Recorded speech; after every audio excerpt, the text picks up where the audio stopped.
Hello, everybody, and thank you so much for joining us today for one of our weekly webinars for Boeing employees. My name is Samantha, and I am Client Services here at the Retirement Group. I moderate these weekly webinars.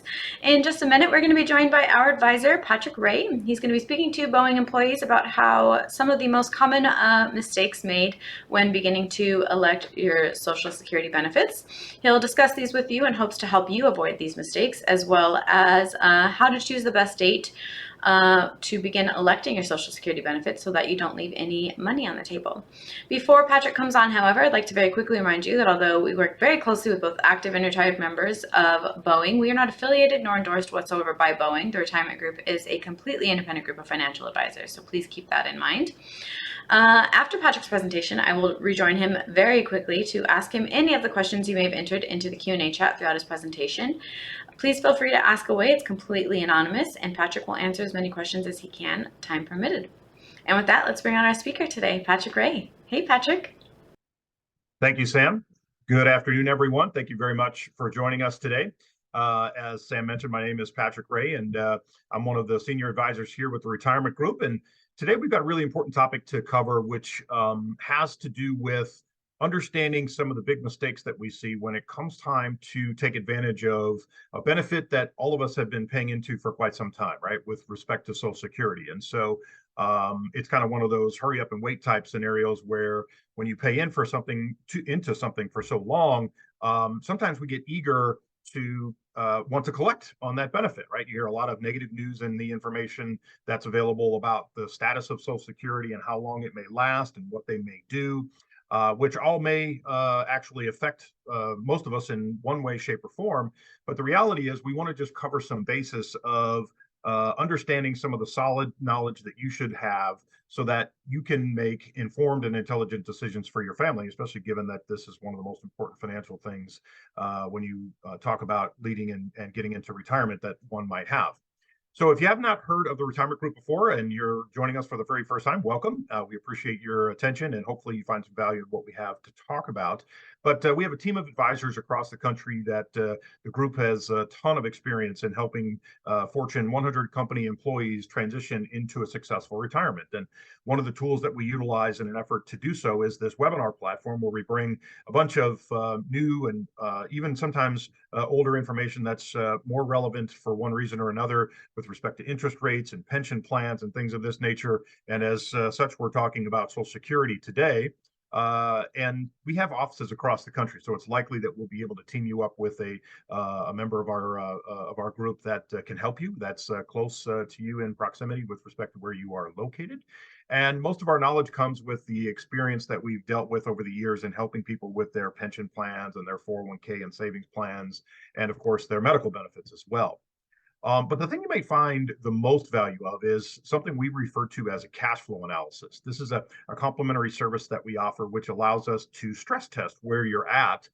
And frankly, the sooner that you dive into this exercise, the more prepared that you'll probably end up being overall with your retirement decisions. And so it's a time where we spend a few minutes with you if you're willing to spend a few minutes with us and get to know you a little bit better so that we can prepare a document that kind of helps map out what your future looks like from a retirement perspective. And I'll give you information on how to get in touch with us at the end of the workshop today on if you wish to do so. If you're not already following on LinkedIn, I would encourage you to do that. We have a lot of updates and a ton of information that's a great source for people to keep up to date with what's going on. And a lot of it is company specific. So depending on what company that you're at, you might be able to enjoy some more detailed information if you're following us on our LinkedIn page. So I encourage you to do that. And then we'll get into what we have to talk about today, which are the mistakes or the major things that we think you should try to avoid when it comes time to address and deal with your Social Security. And the first one is pretty simple because a lot of times people, as I mentioned, are eager to collect on their benefit, and it's because they've been paying in for years and years and years and years.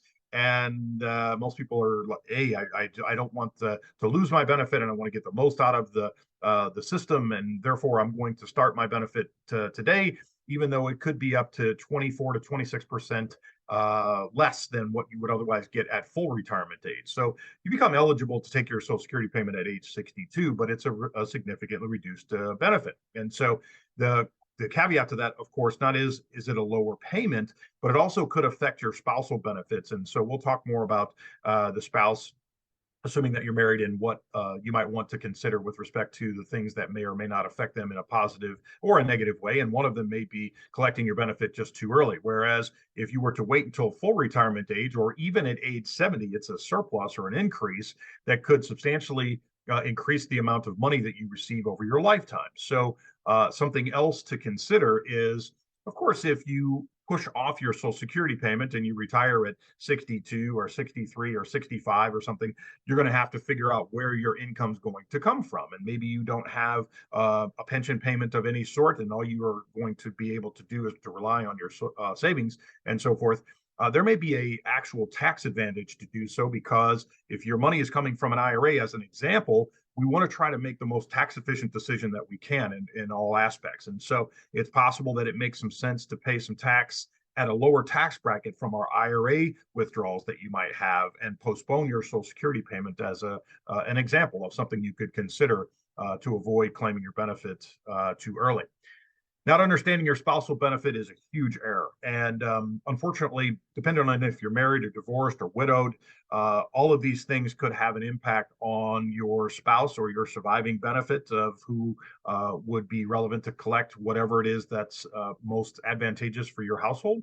And so failing to understand how these benefits work is certainly an error in our eyes. And I'm kind of old school, as it turns out, and I love the idea of trying to schedule some time with a Social Security expert within the framework of the system, so that you can get a crystal clear understanding of what your options are, what the benefits are, what you can and can't do, and so forth. And a lot of times it's easy to just collect your benefit online. And if you haven't had any issues with your Social Security number, for example, where it was hacked or something like this when you went to file your tax return, you probably don't have any issues with being able to file online, which you can do. But then you're basically on your own to understand how these spousal benefits may or may not affect you. And so I just, my advice always to our folks when given a chance is to collect your information from your Social Security expert within the system when you go to collect your benefit, and understand exactly what it is that you have as an option, especially when it comes to your spousal benefits, for sure. Um, Underestimating longevity is a huge issue, right? And this talks in real time to the folks that we see who are trying to transition into retirement, and maybe they have 6 to 12 months or 18 months before they leave the payroll, and their number one priority is to try to pull the risk breaks off of the 401k that they have, as an example. And it's because they say that they can't afford to lose any more money, for example, on their 401k, because they only have 6 to 12 to 18 months to live. And what's happening is they're underestimating their longevity, because in reality, if you retire at age 60, for example, and you're a female, you have a life expectancy as to get you to 86, which is another 36 year or 26 years, roughly 26 to 30 years as a household if you're married, because one of you have a likelihood to live to age 90. And being able to afford yourself the opportunity to utilize those capital proceeds to last an entire lifetime. So underestimating your longevity is a huge issue, and people are living longer. And so, in fact, there was a recent adjustment made to Social Security as a whole with respect to life expectancies and how that affected RMD strategies. And so now you are forced to take your minimum distribution at age 73 as opposed to age 70 and a half, which it was just a few years ago. And that's because they made an adjustment because of longevity. And so people are living longer. We have better health care available to us. People are taking better care of themselves. And so because of that, it runs a higher risk of you needing funds for a longer window of time in your lifetime. And so when we talk about this base for most of our folks, which is Social Security as a household, you want to make sure that we're not underestimating a benefit that could be advantageous to you for years and years and years to come. And so clearly we want to understand how to plan and how to interact with the longevity issue, and running cash flow analysis might be the very best answer, with stress testing where it is that you are from a financial aspect. Another thing that's often overlooked and a mistake that's made is the tax implications of this. And some people don't know that your Social Security income is taxable.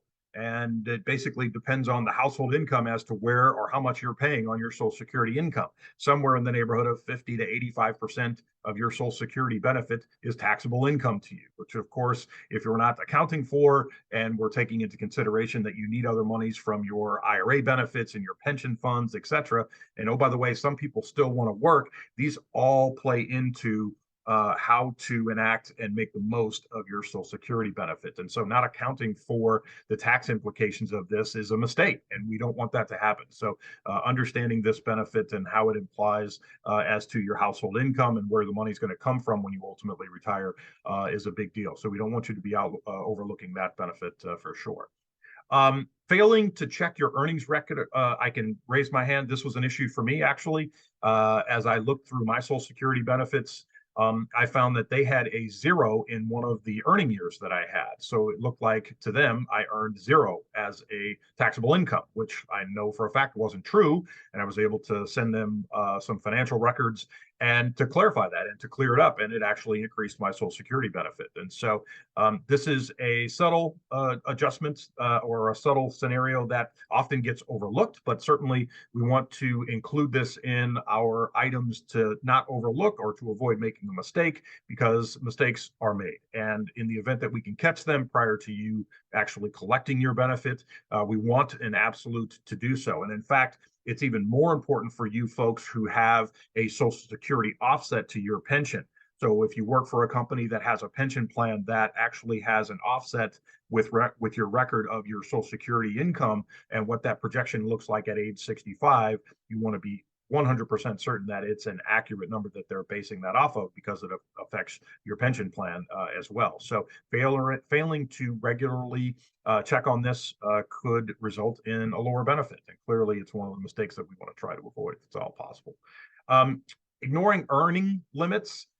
This doesn't happen all that often, but certainly it's something that we need to account for. And so if you're planning on working to any degree, we want to make sure that that's a priority that overlooks your need for Social Security or starting your Social Security benefit early, right? So if you retire at 62 or 63 and your thought is, oh, I'm going to collect Social Security and work, we got to make sure that the earnings that you're going to have doesn't affect your penalty that's relative to earning too much money, because there's a cap on what you can earn. And so that cap is typically indexed for inflation each year, but it's a low amount. Okay. It's not like you were being able to work on a full-time basis and collect your Social Security benefit without having any issues. Okay, so the income that you're going to bring in from another source, in addition to your Social Security, could put you over these earning limits, and it could create a problem where you're just paying the income back that you're earning from Social Security back into the system because you're earning too much money. And so we want to be aware of these limitations, and we want to avoid them at all costs. And we can do that by looking at the IRS website, or obviously we can help you with what those numbers are, but those are typically indexed for inflation each year. Not coordinating this benefit with your other retirement assets is a massive problem in our eyes. I mean, this is the whole reason why we advocate people take the time to go through and update and do a cash flow analysis, which is a stress test of where you're at. And we can look at what it potentially could entail with respect to taking your benefits at age 62 versus 67 versus postponing them to age 70. And so we want to help you make the most intelligent and most beneficial decision in your household possible. And we feel like it requires a cash flow analysis and an effort to do that. And so we would coordinate that obviously with your other retirement assets. But this is a mistake that we see often because, for example, as I mentioned, your Social Security benefit, part of that benefit is taxable income, right? And if you think about how the tax system is set up, the tax system is a progressive tax where we pay a cheaper tax on the first set of monies that we bring into our household, and then that gradually gets higher and higher and higher. And so, for example, if we know that 100% of your IRA income is 100% income taxable to you, irrespective of what state that you live in, you're paying, we're talking about the federal side here, that if your federal tax is at 10% for the first $12,000 you bring in, we don't want that first $12,000 to be convoluted by your Social Security income that's going to fill that bracket up first, right? So it could potentially be far better and far more advantageous for you to take that first $10,000 out of your IRAs and then figure out how to backfill where your income needs are coming from in an effort to maximize what we call the most tax efficient retirement strategy that you could have. So failing to coordinate these benefits with your other retirement assets can result in a less than optimal strategy. That is for sure. And so if you take a look at where your money's come from, basically there are three sources for most of us, right? We have a Social Security benefit to some level. Hopefully you have a pension. And so many of you that are watching this webinar are going to have a pension of some sort. Maybe it's only an annuity type driven plan where you don't have a lump sum option, or maybe it's a lump sum and you ultimately roll that money into an IRA where you control the funds, and you might actually add your 401k funds to that. You might choose to leave your 401k at the company level when you decide to retire, but obviously you have some options. But in a nutshell, you have these three sources that are where we're going to pull our monies from. And two of these three we know are 100% taxable income to you. The only variable is Social Security as to how that implements into your overall tax system or taxable nature with respect to your household. So I would encourage you, if you haven't already done so, as I mentioned, this cash flow analysis, this is one way we can absolutely stress test where you're at financially and give you a roadmap on what this may look like when you ultimately retire. And so the more information that you share with us, the more time that you put into the details of this plan, the more accurate it's going to be and the more advantageous it can be for you to help plan for what we know is certainly a stressful event, because retirement is the second most stressful event that we know people have to go through, unfortunately, next to losing a spouse. So we don't take this process lightly. And so if you haven't already had a cash flow analysis or a cash projection done, we encourage you to do that. And we encourage you to spend some time with one of our team members in an effort to not only get that done, but maybe to answer some specific questions that you have. Because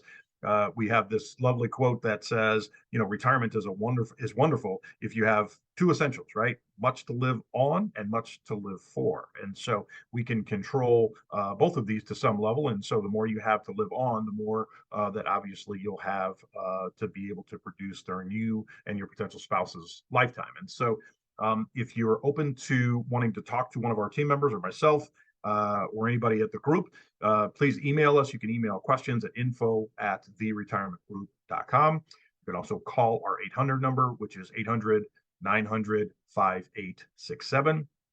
Take a picture of the QR code to the left, and it will give you a chance to schedule some time on a calendar that's convenient for you. And we'll do our best to address those questions and concerns that you have at that time. And if necessary, schedule a follow-up meeting with you if you'd like. And then again, that's the LinkedIn page on the QR code to the right, where you can follow us on LinkedIn to get some defined updates with respect to your company plan and kind of things that are specific and correlated to you.